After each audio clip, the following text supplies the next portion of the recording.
देव मध्यम जलसेचन प्रकल्प विभाजन अधीक्षण जंत्री कार्यालय पक्षरु आज संध्यारे जल निष्कासन पाई 2 गेट बंद सूचना। करंजिया और शिमिलीपाल अभयारण्य मध्यरे 2 दिन धरी अनवरत भावे लघुचाप वर्षा लागि रहिथिला।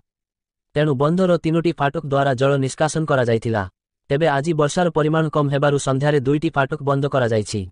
गतकाली देव नदी बंध जलपत्तन 411.5 थिबा बेले आज संध्या सुद्धा एहा 410.11 मीटर पहुंचिछि।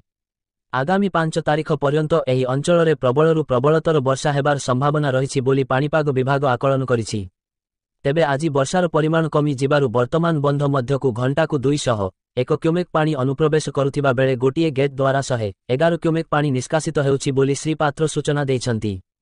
तेणु उपरिस्थ जलसेचन विभाग अधिकारींक निर्देश मते आज करंजिया ब्लॉक मिरुगिनांडी पंचायत हातीबारी ठारे थिबा देव मध्यम जलसेचन प्रकल्प विभाजन अधीक्षण जंत्री सूरज पात्रंक परिचालनारे 2टी गेट बंद और गोटिए गेट देई बन्याजल निष्कासन करा जायछि।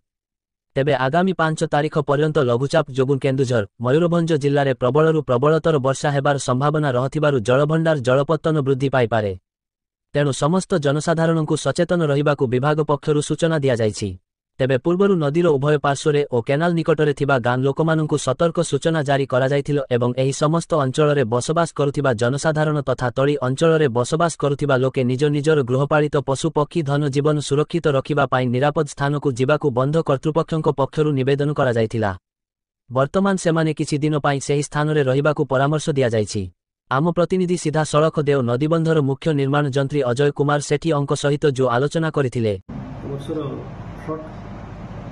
हमर 29/6/2025 प्रथम जो बन्याजल निष्कासन करू प्रथम दिन आम 304 क्यूसेक छाड़ी 29 तारीख राति 30 तारीख भोर सका राति 3टा बेले देखलु इनफ्लो 750 किलोमीटर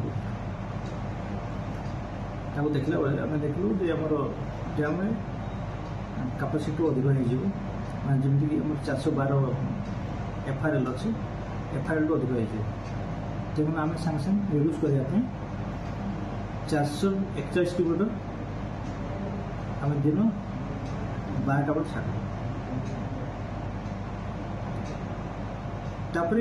जो इनफ्लो कमी गले आम से अनुसार आउटफ्लो को आम बालांस करूँ एक साथ रे हम 225 किलोमीटर पानी छाड़ू। मयूरभंज जिला करंजिया बी दिव्येन्दु शेखर अंक रिपोर्ट।